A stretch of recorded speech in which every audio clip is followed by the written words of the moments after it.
Always up to something, aren't they? Always come and check you out. Always inquisitive, sociable, curious. Curious animals. Chickens. Hens. The darlings. Come on, my darlings. Hey, darlings.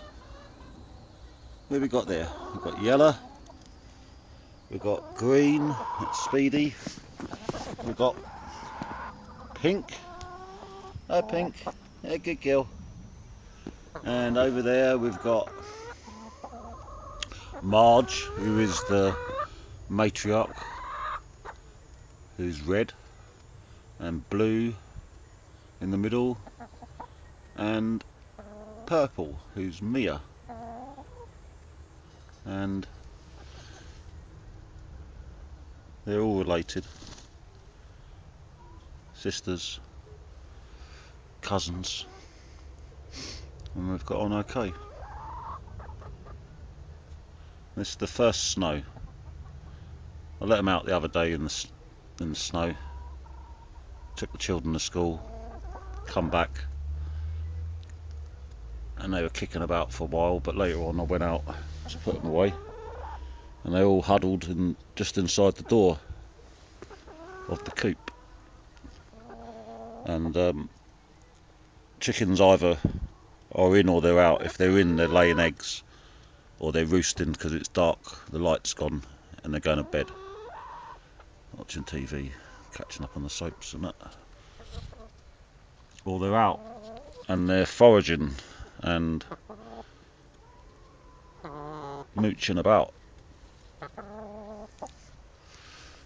So I've let them out now, and what they're waiting for is their porridge, because I give them porridge when it's cold, and they've realised they're not getting that, so they're, I suppose, wondering what they can eat, and scraping that cold snow around trying to dig underneath. They would do that if you didn't give them any food, but these lot know that I'm going to feed them, so they're not bothering. But I'd like to see what they've done in the wild, as it were, and how they'd feed themselves this time of year. Hey, who's that? What are you doing? Want something to eat? Good girl. Good girl.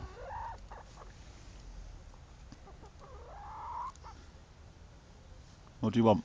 You want something? You want some of this porridge? Come on in. Come on, darlings. Come on, darlings. Come on, darlings.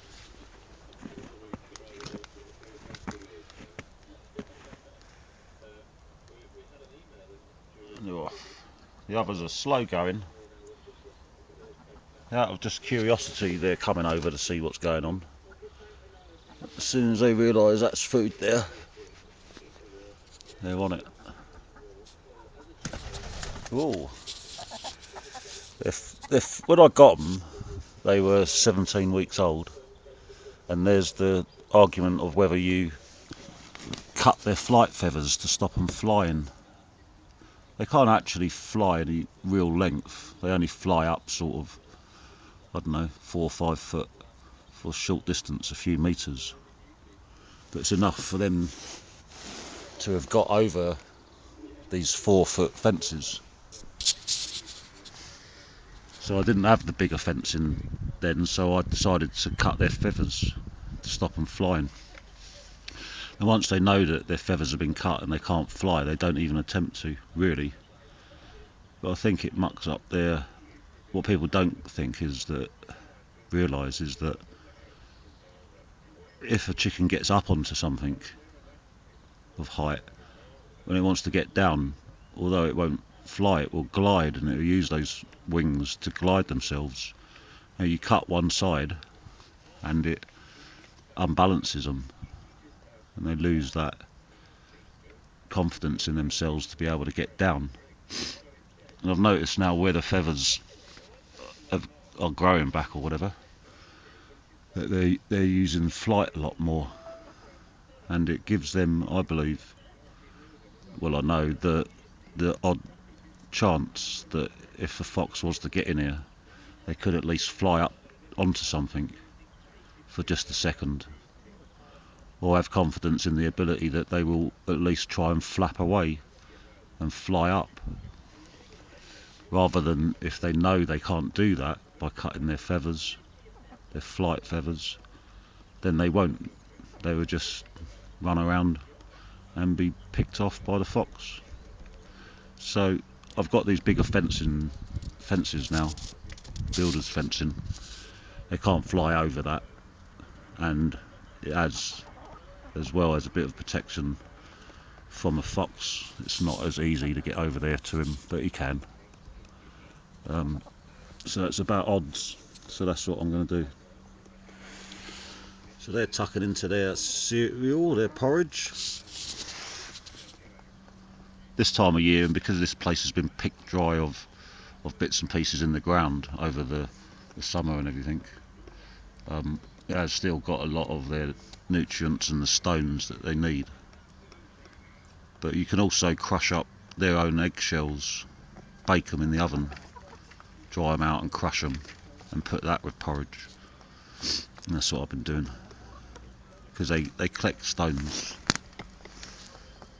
forage for stones, and that is what makes the eggshells, contributes to the makeup of the eggshell. If they haven't got that, then obviously you get eggs that have got soft shells. Sometimes you will get them, just a fluke one. But they love the summer, with good weather. Chickens are in their elements.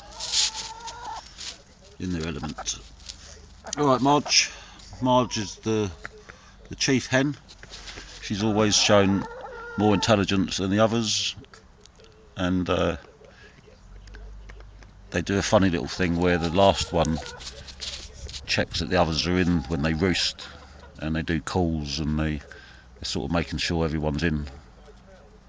And Marge has always shown an early interest in doing that, although they have taken it in turns, and they do get on quite peacefully. But she's not the violent in charge. It's out of, I think it's out of love, that they all know.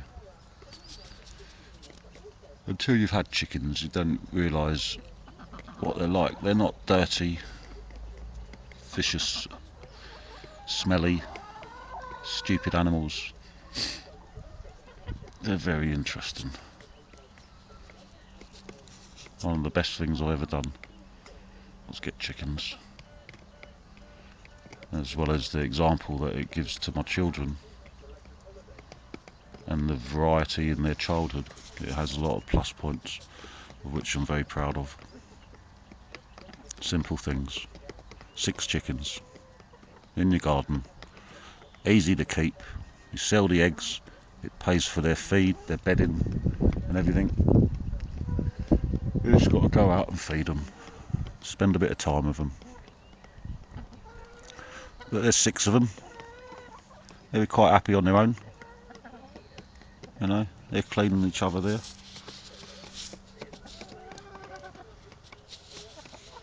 They're quite happy. Happy chickens. Happy chickens make happy eggs. Happy eggs feeds the chickens. Simple.